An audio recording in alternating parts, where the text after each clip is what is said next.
Hello students, good morning. બોલો good morning. Yes, તમે બોલશો તો લાગશે કે ક્લાસ લાઈવ છે, એટલે આપણે વિડીયોને પણ લાઈવ લેક્ચર જેવો જ બનાવીએ. ફરી એકવાર કહું, ગુડ મોર્નિંગ. Good morning. તો શેના માટે ભેગા થયા છો આજે? કેમેસ્ટ્રીમાં કયું ચેપ્ટર ભણવાની બહુ જ ઈચ્છા છે આજે? બોલો. સંતુલન. કયું ચેપ્ટર? સંતુલન. તો સંતુલન એટલે તમે બંને શબ્દો ક્યારના બોલી જ રહ્યા છો, ઇંગ્લિશ અને ગુજરાતી, હે ને? તો સંતુલનને ઇંગ્લિશમાં શું કહેવાય? ઇક્વિલિબ્રિયમ, આવું કહેવાય. હવે સંતુલન જે ચેપ્ટરનું આખું નામ રાખી દીધું છે ઇક્વિલિબ્રિયમ, તો પહેલા આ શબ્દનો અર્થ બી તો ખબર પડે. આપણું આ પ્રકરણ નંબર 7 છે, સંતુલન. એટલે વિદ્યાર્થીને હંમેશા હું પહેલો પ્રશ્ન જ એ જ પૂછું કે સંતુલન શબ્દ તમે સાંભળો છો, બરાબર? તો એ વખતે મનમાં શું ઇમોશન્સ આવે છે? શું એટલે સંતુલન? એના વિશે કશું કહો. પ્રક્રિયામાં કોઈ ફેરફાર ના થાય, ના તો આગળ વધે, ના તો પ્રક્રિયામાં કોઈ પણ ફેરફાર ના થાય, ના આગળ વધે, ના તો પ્રક્રિયામાંથી નિપજ બને અને ના તો નિપજમાંથી પ્રક્રિયક બને. તો આ તો પૂરેપૂરો ખોટો કન્સેપ્ટ છે. તો હવે એ જ સમજાવી દઉં કે સંતુલન શું છે. ત્યાંથી જ આપણે શરૂ કરીએ કે આપણી આજુબાજુ તમારી ડે ટુ ડે લાઈફમાં જેટલા પણ ભૌતિક અને રાસાયણિક ફેરફારો થાય છે. શું શબ્દ વાપર્યો મેં? ભૌતિક અને રાસાયણિક ફેરફારો. થોડી વાર પછી આપણે ડિસ્કસ કરવાના છીએ કે ભૌતિક ફેરફાર એટલે શું અને રાસાયણિક ફેરફાર એટલે શું. તો કે એ જેટલા ભૌતિક અને રાસાયણિક ફેરફારો છે એમાં સંતુલન એક બહુ અગત્યની ફિનોમેના છે. જેમ કે તમે શ્વાસ લો છો ને અત્યારે, તો કયો વાયુ શ્વાસમાં લો છો? ઓક્સિજન વાયુ. શ્વાસમાં કયો વાયુ લો છો? ઓક્સિજન વાયુ, બરાબર? એમ તો એકલો ઓક્સિજન વાયુ તો લેતા જ નથી. હવામાંથી તો બધા વાયુ ફેફસા સુધી જાય છે, પણ ફેફસાની અંદર ફેફસાનો જે આંશિક દબાણ છે એના સાથે મેચિંગ આંશિક દબાણ ફક્ત ઓક્સિજનનું છે. એટલે ઓક્સિજન એટલો આગળ વધશે, બાકીના બધા ઉચ્છ્વાસમાં પાછા નીકળી જશે. તમે હવામાંથી શ્વાસ લીધો ને, તો હવામાં તો 78% તો શું છે? નાઇટ્રોજન છે. બીજા કેટલા બધા વાયુઓ છે. તો તમારા નાકમાં ગરણી થોડી છે કે ખાલી ઓક્સિજન જ જાય ને બીજા બધા ના જાય. તો તમે શું લીધું હવામાંથી? એટલો ઓક્સિજન નથી લીધો, પૂરેપૂરી હવા અંદર જાય છે. પણ એમાં ઓક્સિજનનો જે આંશિક દબાણ, હવે આંશિક દબાણ એટલે શું ખબર તમને? તો કે આંશિક દબાણ એટલે દરેક વાયુનું વ્યક્તિગત દબાણ. આંશિક દબાણ એટલે શું? દરેક વાયુનું વ્યક્તિગત દબાણ. બીજી એક વાત તમને થોડી સમજાવી દઉં અહીંયા. હવે આપણે વાત છેડી છે તો કે હવા જે છે ને, હવામાં 78% શું છે એમ કહો મને? અને 21%. તો હવામાં કોનું પ્રમાણ વધારે છે? કોનું પ્રમાણ ઓછું છે? તો આપણે મોલ અંશ નીકાળીએ તો વધારે મોલ અંશ કોના? ને ઓછા મોલ અંશ કોના? બીજી રીતે કહી શકાય કે નાઇટ્રોજનનું પ્રમાણ વધારે છે ને ઓક્સિજનનું પ્રમાણ ઓછું છે. એટલે આના મોલ અંશ વધારે છે, આના મોલ અંશ ઓછા છે. તો મોલ અંશનો સિમ્બોલ કેટલા વિદ્યાર્થીને ખબર છે આખી ક્લાસમાંથી? x. That's good. મોલ અંશનો સિમ્બોલ શું છે? x. તો મોલ અંશ of nitrogen is greater than that of mole અંશ ઓફ ઓક્સિજન. એટલે મોલ અંશ એટલે શું ખબર છે? ઘટકના મોલ છેદમાં કુલ મોલ. મારો પાક્કો એકલવ્ય છે આ. ઘટકના મોલ છેદમાં શું? કુલ મોલ. એટલે એને આપણે શું કહેતા હોય છે? મોલ અંશ. તો હવામાં કોના મોલ અંશ વધારે છે? નાઇટ્રોજનના. કોના મોલ અંશ ઓછા છે? ઓક્સિજનના. હવે તમને એમ થશે કે મોલ અંશને શું કામ મેડમ ફોકસ કરે? તો કે કોઈ પણ વાયુનું પોતાનું જે દબાણ હોય, દબાણ શબ્દ સાંભળ્યો છે ને બધાએ? દબાણ હંમેશા કોણ કરે ખબર છે? વાયુ જ કરે. પદાર્થની જે ભૌતિક અવસ્થાઓ છે, ઘન, પ્રવાહી, વાયુ, એમાંથી જે અવસ્થા છે કે જે દબાણ પેદા કરે છે એ ફક્ત ને ફક્ત કઈ છે? વાયુ અવસ્થા. દબાણ કોને હોય? કે તમે વાયુને છે ને આ બંધ પાત્રમાં ભરશો ને, હલો, વાયુને ક્યાં ભરશો? તો એ પાત્રની દિવાલ સાથે અથડાશે અને દબાણ પેદા કરશે. તો દબાણ હંમેશા કઈ અવસ્થા પેદા કરે? વાયુ અવસ્થા. હવે ઓક્સિજનનું પ્રમાણ 21% છે, નાઇટ્રોજનનું તો કોણ વધારે દબાણ કરશે એવું તમને લાગે છે? નાઇટ્રોજન. કઈ રીતે ડિસાઈડ કર્યું કે નાઇટ્રોજન વધારે છે? તો ઓબ્વિયસલી એના મોલ અંશ વધારે છે તો એનો દબાણ પણ વધારે હશે. ઓક્સિજનનો દબાણ ઓછું. હા, તો દરેકનો પોતાનો એક અલગ આગવો દબાણ હોય. એનું શું કહેવાય? વ્યક્તિગત દબાણ. જેને એનું શું કહેવાય? આંશિક દબાણ.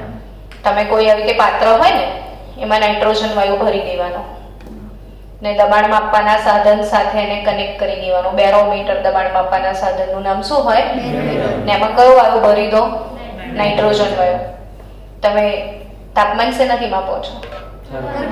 થર્મોમીટરથી. તો દબાણ માપવાનું બી સાધન હશે ને, બેરોમીટર.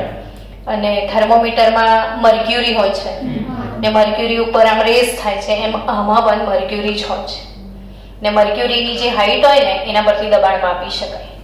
તો હવે નાઇટ્રોજન વાયુ તમે અહીંયા ભરો ને અહીંયા જે દબાણ બતાવે એ નાઇટ્રોજનનો આંશિક દબાણ કહેવાય, એટલે એને પ્રેશર ઓફ N2 કહેવાય. એવી રીતે બીજા પાત્રમાં શું ભરો તો એનો પણ આંશિક દબાણ મળી જાય. સમજ પડી રહી છે? એટલે દરેક વાયુનો વ્યક્તિગત દબાણ, જેને શું કહેવામાં આવે છે? આંશિક દબાણ કહેવામાં. અને બધાનો જુદો જુદો હોય.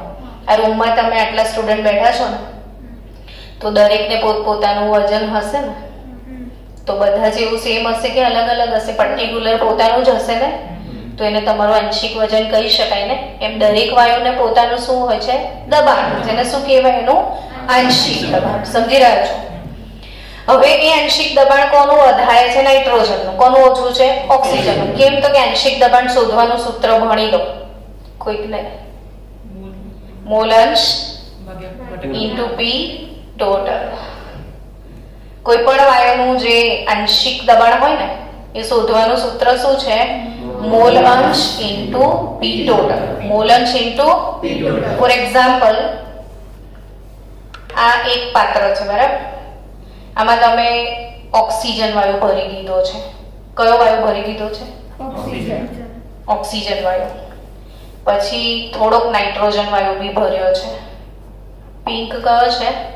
નાઇટ્રોજન વાયુ. પછી તમે થોડોક અંદર CO2 વાયુ પણ ભરી દીધો છે. કેટલા વાયુ ભર્યા તમે આમાં? 3. યાદ રહ્યા ખરા? કેટલા વાયુ ભર્યા? 3. કયા 3 વાયુ ભર્યા? નાઇટ્રોજન ભર્યો, ઓક્સિજન ભર્યો, કાર્બન ડાયોક્સાઇડ ભર્યો, બરાબર? હવે આ ડબ્બામાં 3 વાયુ થયા. તો આ 3 વાયુનો પી ટોટલ તમને કેવી રીતે મળે? ત્રણેયના આંશિક દબાણનો સરવાળો. સમજી ગયા? એટલે partial pressure of O2, partial pressure of N2 ને પાર્શિયલ પ્રેશર ઓફ CO2. આંશિક દબાણ એટલે પાર્શિયલ પ્રેશર. સમજી રહ્યા છો? તો કોઈ પણ એક ક્લોઝ વેસલ હોય ને એની અંદર તમે જુદા જુદા વાયુઓ ભરી રહ્યા છો. હલો, જુદા જુદા શું ભરી રહ્યા છો? વાયુ. આ વાયુઓની શું લાક્ષણિકતા છે? કે તેઓ એકબીજા સાથે રાસાયણિક પ્રક્રિયા કરતા નથી. જો કરતા હોય તો કંઈક નવું બની જાય. તો એવા વાયુઓને વાયુ મિશ્રણનું જે કુલ દબાણ છે એને પી ટોટલ કહેવાય. તો એ કઈ રીતે મળે? તો ત્રણેય વાયુઓના આંશિક દબાણના સરવાળાથી મળશે. એટલે એ સમજાઈ રહ્યું છે કે આ પી ટોટલ એટલે આ વાળું. અને હવે તમારે એનું આંશિક દબાણ ધારો કે પી ટોટલ આપ્યું હોય ને શોધવું હોય તો એ આ સૂત્રથી શોધી શકાય કે pressure of N2, partial pressure of N2 તો મોલ અંશ ઇન્ટુ પી ટોટલ. કે આપણે આગળ જે સૂત્રોની તારવણી કરીશું ત્યાં આની જરૂર પડશે. એટલે ટોપિક છેડ્યો જ છે ને તો સમજી જ લઈએ, બરાબર? તો આ કમ્પ્લીટ ક્લિયર ખબર પડી તમને બધાને? તો આંશિક દબાણ હવે ભૂલશો. દરેક વાયુનું સરખું દબાણ. શું બોલવાનું? મારું પોતાનું દબાણ. તો એ મારું શું કહેવાય? આંશિક દબાણ. બધા લોકોની વચ્ચે મારું આગવું દબાણ, તો એ મારું આંશિક દબાણ. તો દરેક ઘટકને પોતાના આંશિક દબાણ હોય. દરેક પ્રવાહીને પોતાનું બાષ્પ દબાણ હોય. પ્રવાહી હોય ને એ દરેક પ્રવાહી બાષ્પશીલ હોય છે.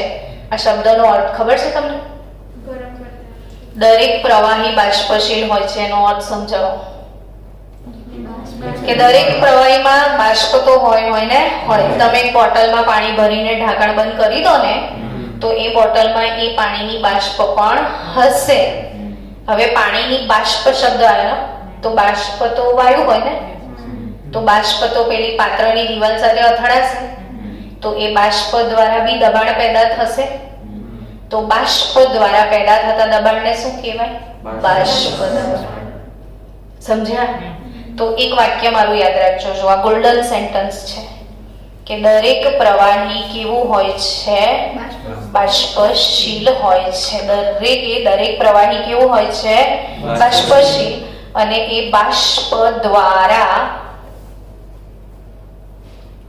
ઉત્પન્ન થતા દબાણને શું કહેવામાં આવે છે? બાષ્પ દબાણ.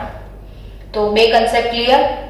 દરેક વાયુને પોતાનું આંશિક દબાણ હોય અને દરેક પ્રવાહીને પોતાનું બાષ્પ દબાણ હોય. સમજ્યા?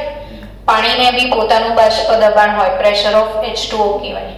ને બાષ્પ દબાણ માટે બહુ જ સરસ મજાનો ગુજરાતી શબ્દ છે જલીય તાણ. બાષ્પ દબાણ માટે ગુજરાતી શબ્દ શું છે?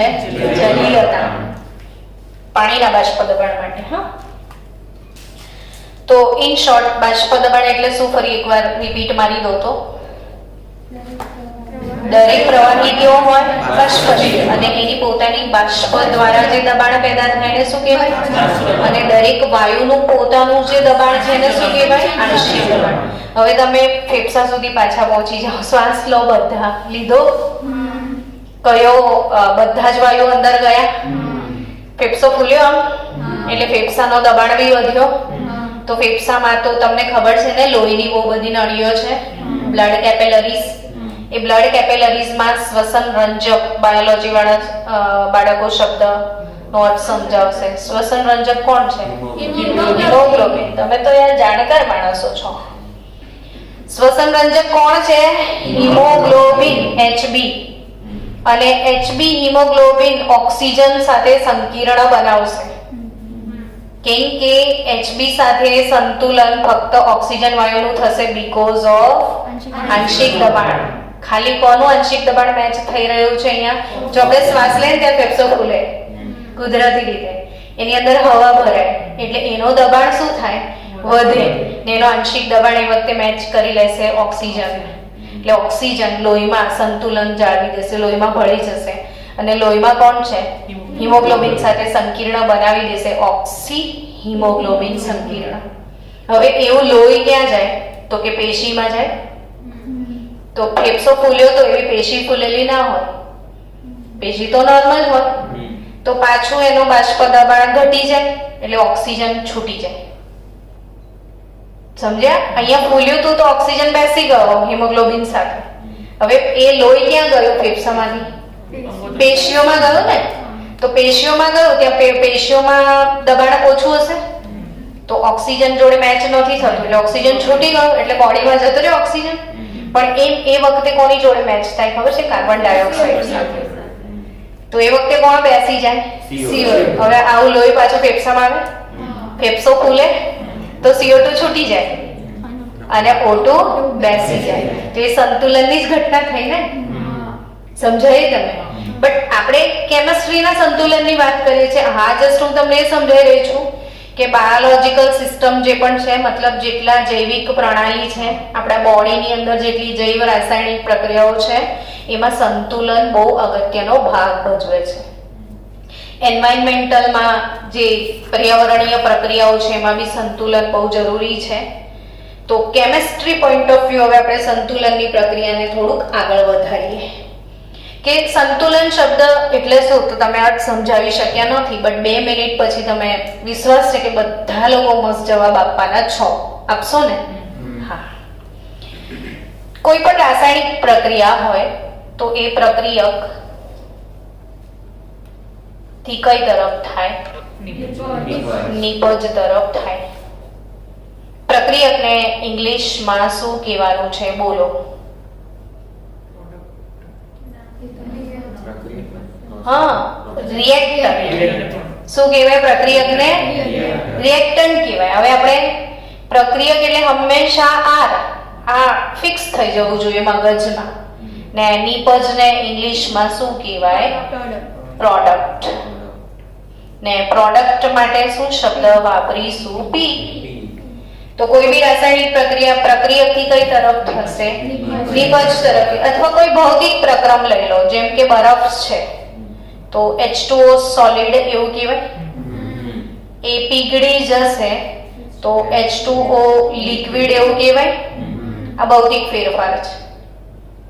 ભૌતિક ફેરફાર કેવો કે પદાર્થનું બંધારણ ના બદલાય. આ બી H2O, આ પણ H2O. પદાર્થનું શું ના બદલાય? માત્ર ભૌતિક અવસ્થા બદલાય. એ ભૌતિક ફેરફાર.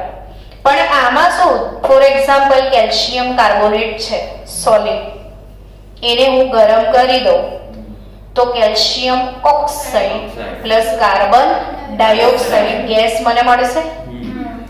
શું થયું? આખા પદાર્થનું બંધારણ અહીં બાજુ બદલાઈ ગયું. આ કેવો ફેરફાર કહેવાય?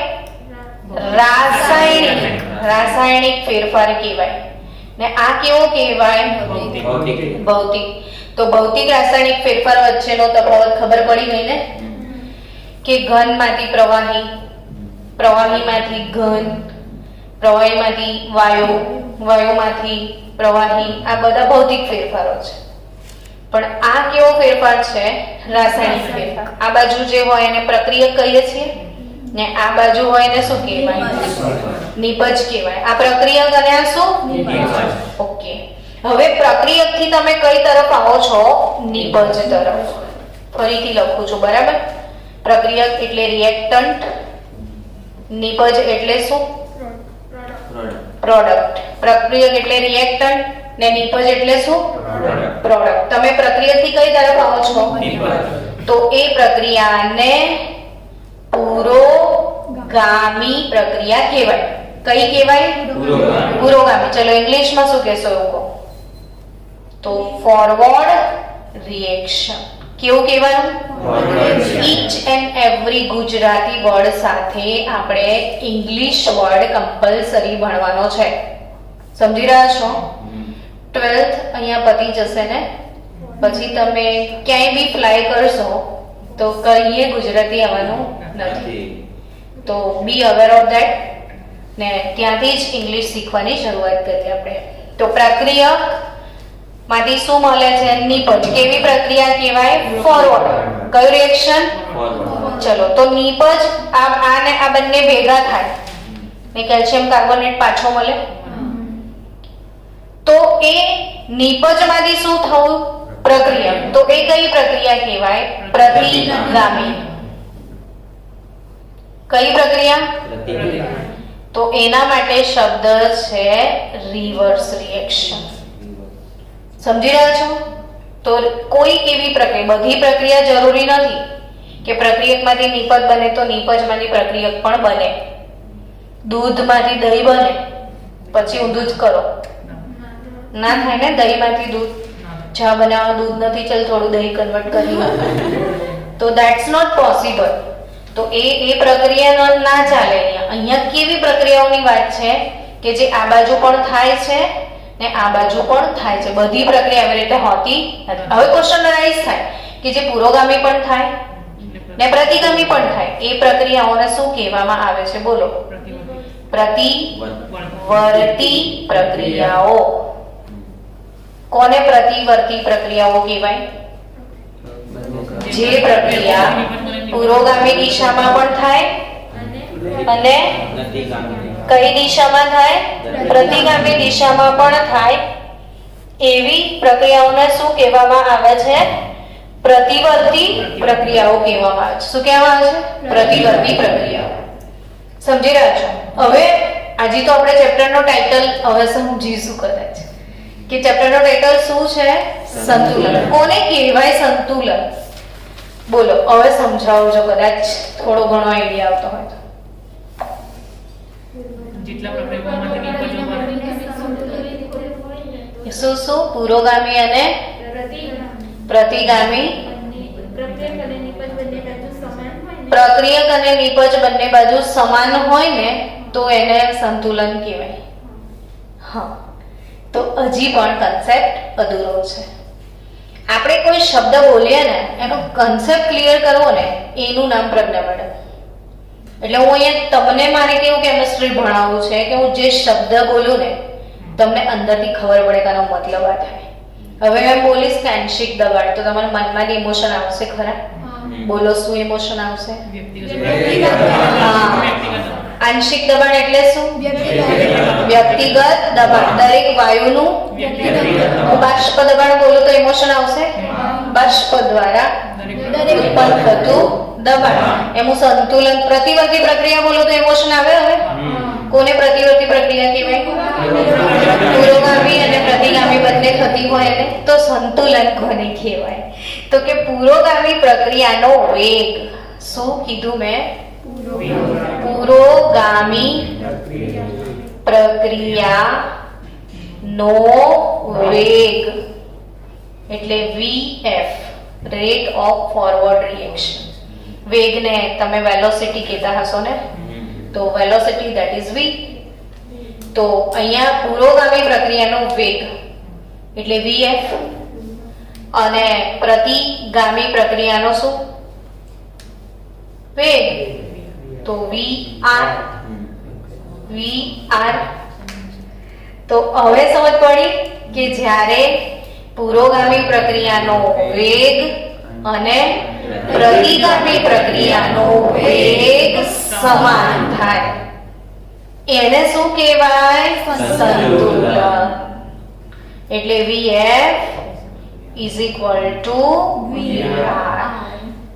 VF is equal to VR. Rate of forward reaction that is equal to rate of reverse reaction. તો હવે એનો મતલબ બિલકુલ એવો ના થાય કે પ્રક્રિયા બંધ થઈ ગઈ છે. પ્રક્રિયા તો સતત ને સતત ચાલુ જ રહે છે. સમજ્યા તમે? ચલો એક સરસ મજાનું ઉદાહરણ આપો. આ એક ટેન્ક છે. શું છે? શું છે? ટેન્કમાં શું છે ખબર છે તમને? પાણી ભરેલું છે. અહીંયા પાણીનો સરફેસ લેવલ છે. હવે અહીં આગળ એક નળ છે. નળમાંથી ફૂલ ફોર્સથી અહીં શું પડી રહ્યું છે? પાણી. પણ અહીંયા બીજો નળ બી છે. ઇનપુટની સામે આઉટગોઈંગ પણ સોર્સ છે ને એમાંથી બી શું પડી રહ્યું છે? પાણી. હવે આનો પાણી પડવાનો વેગ ને આનો પાણી નીકળવાનો વેગ સમાન જ છે. તો આ સરફેસ લેવલ વિશે શું વાત કરશો? એટલું ને એટલું. તમને આ એવું લાગશે કે આટલે ને આટલે જ છે, બિલકુલ હલ્યું જ નથી, બિલકુલ સ્થાયી છે એવું લાગી રહ્યું છે, પણ પ્રક્રિયા તો થાય જ છે ને, ચાલુ જ છે ને, કશું બંધ. આને સંતુલન કહેવાય. એટલે અહીંયા જેટલું આવી રહ્યું છે એટલું જ અહીંયા નીકળી રહ્યું છે.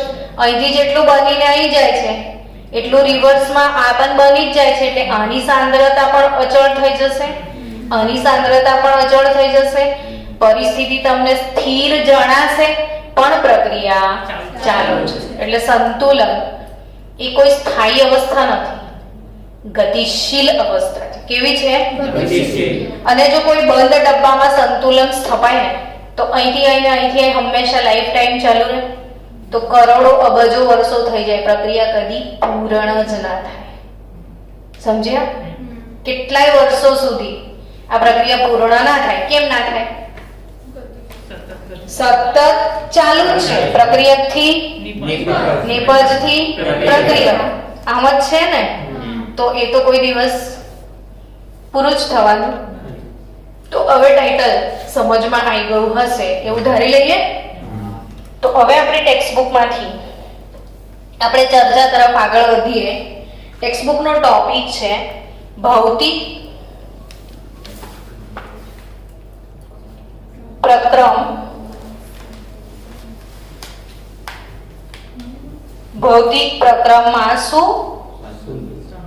સંતુલન. આજે જે કંઈ પણ શીખવાડવામાં આવે દરેક બાળકે ઘરે જઈને એ ટોપિકને નોટબુકમાં લખવાનો, ટોપિક વાઇઝ મુદ્દાસર મોડે કરવાનો, નેક્સ્ટ ડે અહીંયા વહેલા આવવાનું ને પાછું લખીને બતાવવાનું. સમજ્યા? એને ભણવાનો બેલેન્સ સંતુલન તરીકો કહેવાય, ભણવાનો સંતુલિત મેથડ. કે પહેલા મેં તમને આપ્યો, પુરોગામી પ્રક્રિયા થઈ, પછી તમે મને લખીને બતાવશો. કઈ પ્રક્રિયા? પ્રતિગામી પ્રક્રિયા થઈ. એટલે શિક્ષક અને વિદ્યાર્થી વચ્ચે હંમેશા સંતુલન સ્થપાવવું જોઈએ. એટલે મારા તરફથી જે પુરોગામી પ્રક્રિયાનો વેગ જ છે એ જ વેગથી કઈ પ્રક્રિયા થાય? પ્રતિગામી પ્રક્રિયા થાય. તો બોલો, હું 100 એ 100 માર્કનું ભણાવું તો તમારા 100 માંથી 100 માર્ક્સ આવે કે નહીં? આવવા જ જોઈએ. એને આદર્શ પરિસ્થિતિ કહેવાય. પણ ના આવે તો એ વાસ્તવિક પરિસ્થિતિ. એટલે આદર્શ વાયુ ને વાસ્તવિક વાયુનો તફાવત બી ખબર પડી ગઈ? ઓકે. તો હવે આપણે શું? ભૌતિક પ્રક્રમમાં સંતુલન તરફ આગળ વધીએ. ને આપણી ટેક્સ્ટબુકમાં એવા ટોટલ 5 સંતુલનો સમજવાના છે. ટોપિક 7.1.1 ઘન પ્રવાહી સંતુલન. કયું? ઘન પ્રવાહી સંતુલન.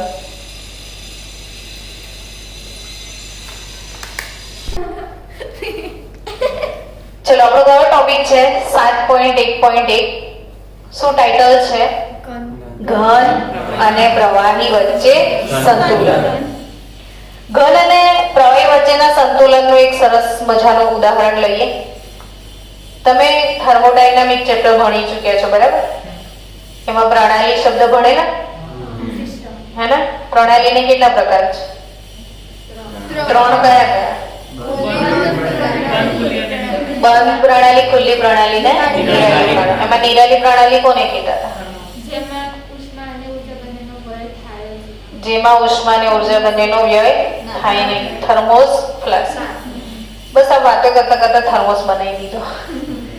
થર્મોસ નિરાલી પ્રણાલી કોને કહેતા હતા? કે જેમાં ઉષ્મા મતલબ કે ઉર્જા અને દ્રવ્ય બંનેનું વિનિમય શક્ય નથી. અંદર પ્રણાલી હશે ને બહાર પર્યાવરણ હશે, બંને વચ્ચે વિનિમય શક્ય નથી. એટલે બહારથી કઈ અંદર નથી જવાનું, અંદરથી કોઈ ઉર્જા.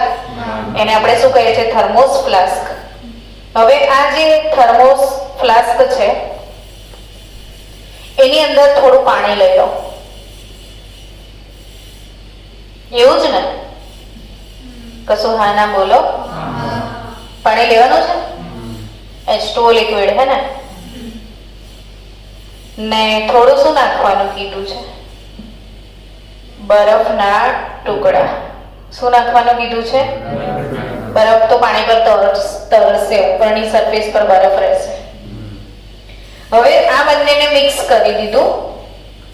તાપમાન 273 કેલ્વિન લઈ લે. કેટલું 273 કેલ્વિન એટલે કેટલા ડિગ્રી? 0 ડિગ્રી. તમે બધા જાણો છો કે બરફનું ગલન બિંદુ 0 ડિગ્રી સેલ્સિયસ છે, હે ને? અને એક વાતાવરણ દબાણ એટલે તો આજુબાજુની હવાનું જે દબાણ છે તે. તો 273 કેલ્વિન તાપમાને એક વાતાવરણ દબાણ મેનેજ કરેલું છે. પાણીના બરફને મિક્સ કર્યા છે. તો થોડી વાર પછી આ પાણી ને બરફ બંનેના દળ બદલાતા નથી. જેટલું પાણી છે એટલું જ રહેશે, જેટલો બરફ છે એટલો જ રહેશે, પણ પ્રક્રિયા ચાલુ છે. કઈ કોઈ કહેશે? તો આમાં થોડો થોડો બરફ જે છે એ શું થશે? શું બોલી મુક્તિ? ઓગળી જશે. ના, પીગળી જશે. ઓગળવા ને પીગળવામાં ફરક. બરફ મૂકો તો પીગળે, પણ પાણીમાં ખાંડ નાખો તો ઓગળે. સમજાયું તફાવત? હા. તો H2O સોલિડ એટલે આઈસ આ ઘન થયું કે નહીં? આ શું લખ્યું છે? પ્રવાહી. આપણે કયા સંતુલનની વાત કરી રહ્યા છીએ? સમજ પડી? ઘન પ્રવાહી સંતુલન. એટલે જે બરફ છે એ બધો નહીં, પણ બરફ થોડો થોડો પીગળીને કઈ કલામાં જશે? પ્રવાહી કલામાં જાય.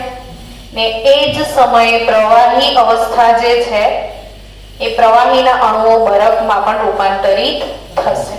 એટલે થોડા બરફનું રૂપાંતરણ પાણીમાં થશે ને પાણીનું રૂપાંતરણ બરફમાં થશે ને બંનેનો દળ બદલાશે નહીં. જેટલું પાણી છે એટલું જ વજન રહેશે અચળ, જેટલો બરફ છે એટલું જ વજન રહેશે અચળ, પણ પ્રક્રિયા તો ચાલુ જ રહેશે.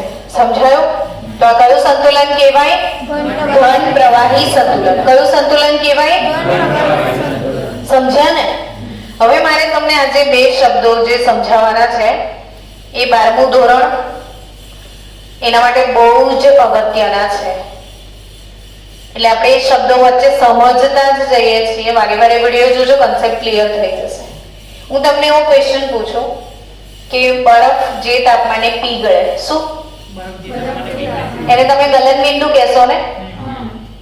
તો કે પાણીનું ગલનબિંદુ કેટલું? તો 0 ડિગ્રી સેલ્સિયસ. બધા જાણો છો કે બરફ 0 ડિગ્રી સેલ્સિયસ પર પીગળવા લાગશે. હા કે ના? ફરીથી સમજો, મેં શું કીધું? બરફ કેટલાય પીગળે? 0 ડિગ્રી સેલ્સિયસ. તો જે તાપમાને પદાર્થ પીગળે, હલો, જે તાપમાને પદાર્થ પીગળવાની શરૂઆત કરે એને તમે શું કહો છો? અને પાણીનું બરફનું ગલનબિંદુ કેટલું છે? 0 ડિગ્રી સેલ્સિયસ છે ને? અચ્છા, મને એમ કે ઊંધું, જે તાપમાને પાણી ઠરવાની શરૂઆત કરે તો પાણી ઠરે કેટલાને? 0 એ ઠરે.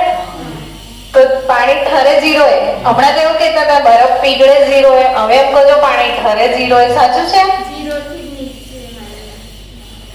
તો પાણી કેટલા એ ઠરે? 0 ડિગ્રી પર. એટલે એનું ઠાર બિંદુ કહેવાય. તો એ ઠાર બિંદુ બી 0 ડિગ્રી સેલ્સિયસ, પણ ઠાર બિંદુ કોનું છે? પાણીનું છે. ને ગલન બિંદુ કોનું છે? બરફનું છે. તો અહીંયા તમને ઠાર બિંદુ ને ગલન બિંદુનો કન્સેપ્ટ ક્લિયર થઈ જશે કે કોઈ પણ પદાર્થનું જે ઠાર બિંદુ છે ને એની વ્યાખ્યા શું અપાય કે જે ચોક્કસ તાપમાને 12મા ધોરણમાં દ્રાવણો ચેપ્ટર આવશે ત્યાં ઠાર બિંદુ, અવનયન, ઉત્કલન બિંદુ, ઉન્નયન એવા સંખ્યાત્મક ગુણધર્મો તમારે ભણવાના છે. ને ત્યાં તમને આ કન્સેપ્ટ 100% ક્લિયર હશે તો દાખલા સોલ્વ કરતા આવડશે. તો જે ચોક્કસ તાપમાને પદાર્થની ઘન અવસ્થા અને પ્રવાહી અવસ્થા, પદાર્થની શું? અને પ્રવાહી અવસ્થા વચ્ચે સંતુલન સ્થપાય. સાંભળ્યું? સમજ્યું? એમ કહો પહેલા તો વ્યાખ્યા કાલે આવડશે. જે ચોક્કસ તાપમાને પદાર્થની ઘન અવસ્થા અને પ્રવાહી અવસ્થા વચ્ચે સંતુલન સ્થપાય. તો એ ચોક્કસ તાપમાન કયું? 0 ડિગ્રી. તો 0 એ ઘનમાંથી પ્રવાહી બની રહ્યું છે, એ જ 0 એ પ્રવાહીમાંથી ઘન ને બંને વચ્ચે શું સ્થપાયું? સંતુલન. તો એ ચોક્કસ તાપમાનને એનું શું કહેવાય? ઠાર બિંદુ.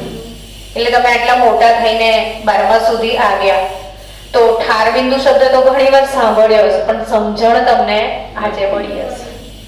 ને જેટલું સમજીને જશો ને એટલી મજા ભણવામાં આવશે. તો હવે આજ પછી કોઈ ઠાર બિંદુ પૂછશે તો તકલીફ પડશે? કોને કહેવાય ઠાર બિંદુ? પદાર્થની ઘન અવસ્થા અને પ્રવાહી અવસ્થા વચ્ચે સંતુલન સ્થપાય. ડન. તો અહીંયા ટૂંકમાં પાણીનું ઠાર બિંદુ તો કે 0 ડિગ્રી, બરફનું ગલન બિંદુ તો કે 0 ડિગ્રી. કેમ કે એ વખતે 0 પર ઘનમાંથી પ્રવાહી બી બને છે, પ્રવાહીમાંથી ને આ પ્રણાલી તમને ઘન પ્રવાહી સંતુલન સમજાઈ ગયું હશે એવું હું ધારી લઉં કે સમજાઈ ગયું? પેલો કહે છે હા ધારી લો. ચલો આપણે આગળ વધીએ. તો અહીંયા બીજું કયું સંતુલન છે 7.1.2? પ્રવાહી બાષ્પ સંતુલન. કયું સંતુલન?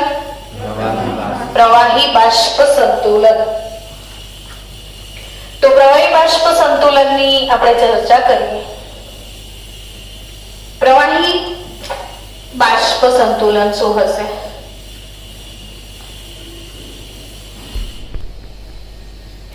ચલો આપણે ટોપિકનો નેક્સ્ટ ટોપિક છે 7.1.2. ટોપિકનો ટાઇટલ બતાવો ને.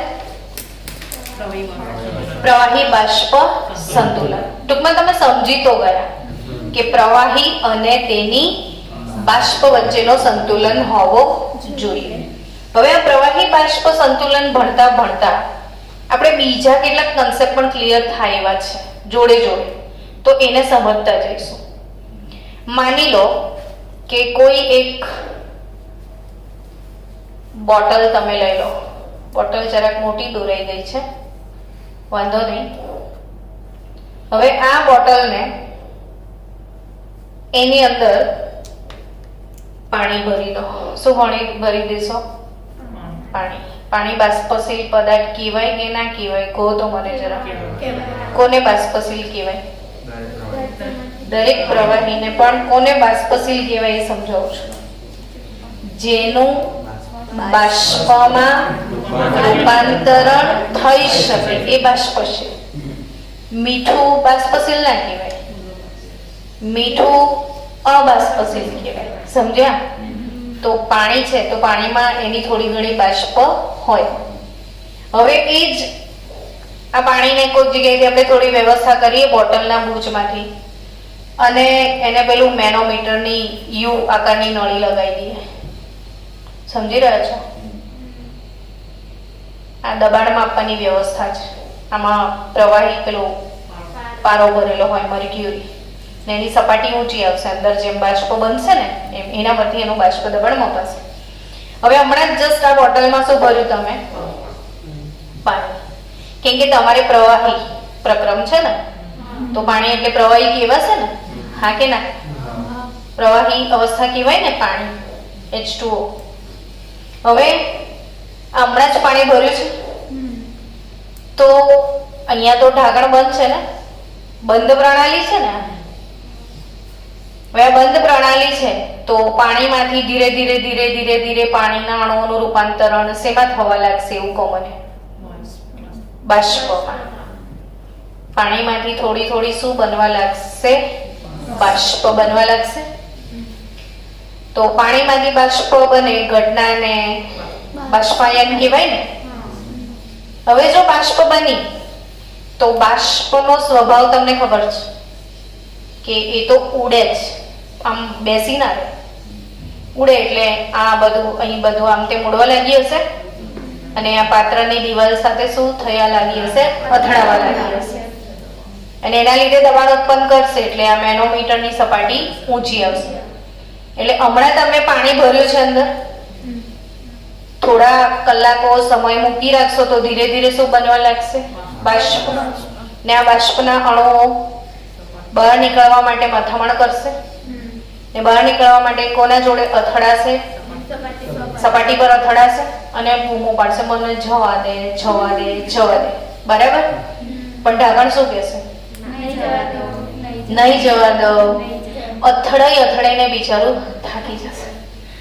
હે ભગવાન, હવે તાકાત નથી. બહુ અથડાશે તો શું કરશે? પોતાની ઉર્જા ગુમાવશે. અથડાશે તો શું કરશે? ઉર્જા ગુમાવશે.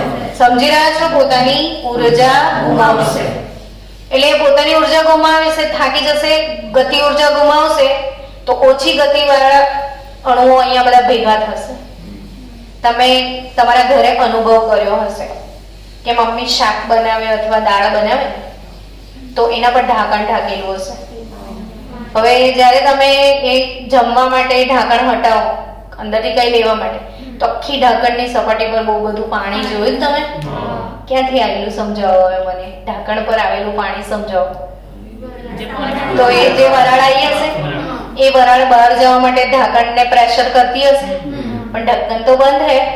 वो तो उसको जाने नहीं देगा એટલે અણુ અથડાઈને થાકી ગયા હશે એટલે એમની ગતિ ઉર્જા ઓછી થઈ ગઈ હશે એના પરિણામે એ કણો એકબીજાની નજીક આવ્યા હશે ફિર આ બ્લોડ ચલે તો પ્રવાહીમાંથી પાછા વાયુમાંથી પાછા પ્રવાહીમાં ગયા ને અહીંયા ટપકા સ્વરૂપે જમા થયેલા હશે છે ને લાઈવ એક્ઝામ્પલ જે તમે તમારા ઘરમાં જોયું છે તો એ જ ઉદાહરણ કે આ પાણીના અણુઓ અહીંયા અથડાશે એટલે આ મેનોમીટરની જોડે તમારો જે ઇન્ડિકેટર હશે ને આવી રીતે એ શરૂઆતમાં આમ ધીરે ધીરે ધીરે ધીરે ધીરે ધીરે ધીરે ઇન્ડિકેટર વધારે દબાણ બતાવશે સમજી રહ્યા છો તમે ટાયરમાં હવા પુરાવો છો તો પેલાના હાથમાં આમ કંપાસ જેવું હોય છે તમને ઇન્ડિકેટર નહીં મૂવ થતો પ્રેશર માપે છે ને તો ઇન્ડિકેટર મૂવ થશે હવે એ શરૂઆતમાં શું છે બાષ્પ બની રહી છે એટલે દબાણ વધી રહ્યો છે વધે પણ એક લેવલ પછી શું થશે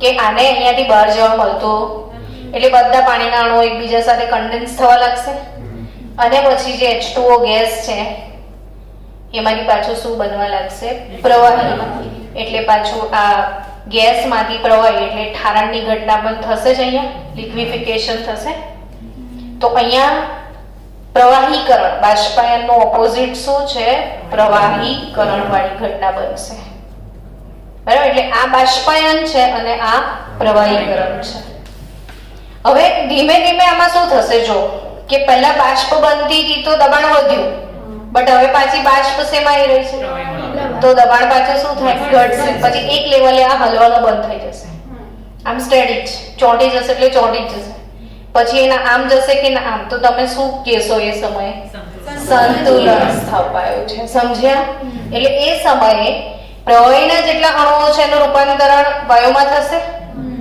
અને વાયુના જેટલા અણુઓ છે એનું રૂપાંતરણ પ્રવાહીમાં થશે બંને વચ્ચે સંતુલન સ્થપાશે ને એ સમય દરમિયાન પ્રવાહીનું બાષ્પ દબાણ અચળ થશે ટૂંકમાં તમને કોઈ એમ કહે કે આ બોટલમાં પાણી ભરી ને એમાં સંતુલન સ્થપાય છે કે નહીં એ મને કહેજો તો તમને કેવી ખબર પડે કે આમાં સંતુલન સ્થપાઈ ગયું હવે એમ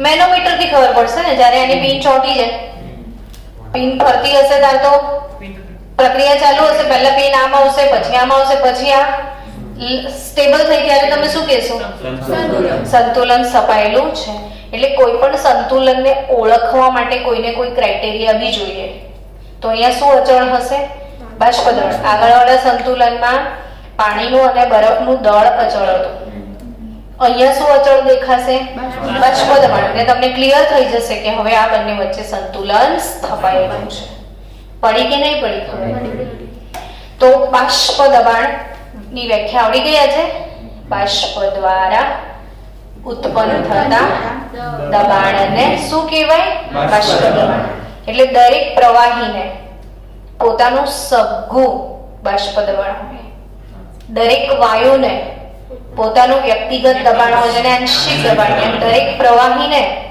પોતાનું સઘળું દબાણ હોય એને એનું બાષ્પ દબાણ હવે એક બી બહુ અગત્યની ફિનોમિના સમજવાની છે જોડે જોડે પતાવી દઈએ આપણે પછી વિડીયોનું એન્ડ કરીએ કે પાણી તમને એમ ખબર છે કે 100 ડિગ્રી સેલ્સિયસ તાપમાને ઉકળે એવું તમે કહેતા હોવ છો આર યુ શ્યોર 100 જ ઉકળે ફિક્સ એને પાણીનું શું કહેવાય તો ઉત્કલન બિંદુની વ્યાખ્યા શું આપશો જે તાપમાને પ્રવાહી ઉકળે તો એ સદંતર ખોટી વ્યાખ્યા છે જે તાપમાને ઉકળે ઉત્કલન બિંદુ ના કહેવાય હવે દેખો આની આજુબાજુ વાતાવરણ છે એ વાતાવરણનું દબાણ કેટલું છે 1 બાર છે કે નહીં બરાબર હવે આ પ્રવાહી વાતાવરણમાં આવી જશે તો એનું દબાણ 1 બાર નહીં થઈ જાય તો ધારો કે અહીંયા 0.25 મિલીમીટર જેટલું એનું પ્રવાહીનું બાષ્પ દબાણ છે હવે એ પ્રવાહીને તમે ગરમ કરો તો શું બને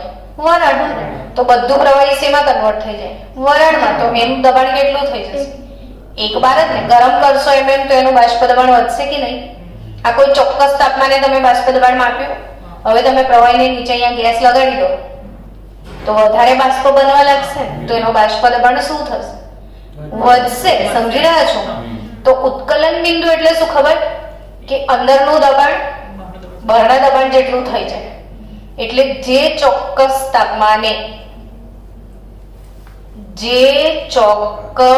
તાપમાને મેં શું કીધું? જે ચોક્કસ તાપમાને કોઈ પણ પ્રવાહી હોય તેનું બાષ્પ દબાણ બાહ્ય દબાણ જેટલું થાય. એક બાર જેવું જરૂરી નથી ને, બાર એક બાર જ હોય. તો જે ચોક્કસ તાપમાને પ્રવાહીનું બાષ્પ દબાણ કેટલું થાય? બાહ્ય દબાણ જેટલું. એ તાપમાને એનો ઉત્કલન બિંદુ કહેવાય. તો હવે ઉત્થાર બિંદુની વ્યાખ્યામાં શીખાડીએ આગળના સંતુલનમાં કે જે ચોક્કસ તાપમાને પદાર્થની ઘન અવસ્થા અને પ્રવાહી અવસ્થા સંતુલનમાં હોય એને શું કહેવાય? ઠાર બિંદુ. તો ઉત્કલન બિંદુની વ્યાખ્યા શું? કે જે ચોક્કસ તાપમાને પ્રવાહીનું બાષ્પ દબાણ બાહ્ય દબાણ જેટલું. હવે તમે અહીંયા પૃથ્વીની સપાટી પર રહો છો ને, તો ત્યાં તમે પાણીને ઉકાળો છો તો 100 ડિગ્રી સેલ્સિયસ તાપમાને ઉકળી જાય છે, હે ને? એટલે તમે 100 ડિગ્રી સેલ્સિયસ ને શું કહો છો? એનો અર્થ એવો થયો કે 100 ડિગ્રી સેલ્સિયસે પાણીનું જે બાષ્પ દબાણ હતું એ વાતાવરણના દબાણ જેટલું થયું. પણ હવે માઉન્ટ આબુ પર જાઓ, તમે જેટલી ઉપર હાઈટ ઉપર જશો ને, માની લો ત્યાં દબાણ 0.5 બાર જ છે. એક્સટર્નલ પ્રેશર ઘટી ગયું. હવે એને ગરમ કરો તો શું સીન થાય? કેમ કે 0.5 બાર થતા તો થોડીક જ વાર લાગશે. એક બાર પર જતા વધારે વાર લાગે ને. તો બેટર કે 60 ડિગ્રી સેલ્સિયસ જ ઉકળી જશે. હાયા ના પડી કે ના પડી ખબર? એટલે ઉત્કલન બિંદુ ફિક્સ ના હોય. પાણી અહીંયા ભલે 100 ઉકળે પણ હાઈટ ઉપર જાવ તો ઓછા તાપમાને ઉકળી જશે. સમજી રહ્યા છો? એટલે ઉત્કલન બિંદુની વ્યાખ્યા શું? જે ચોક્કસ તાપમાને પ્રવાહીનું બાષ્પ દબાણ બાહ્ય દબાણ જેટલું થાય તેને શું કહેવાય? ઉત્કલન બિંદુ. ને ઠાર બિંદુ એટલે જે ચોક્કસ તાપમાને ઘન અને પ્રવાહી સંતુલનમાં આવે તેને શું કહેવાય? ઠાર બિંદુ. તો આપણે આના પછીના બીજા 3 પ્રકરણો છે એ પછીના લેક્ચરમાં જોઈએ.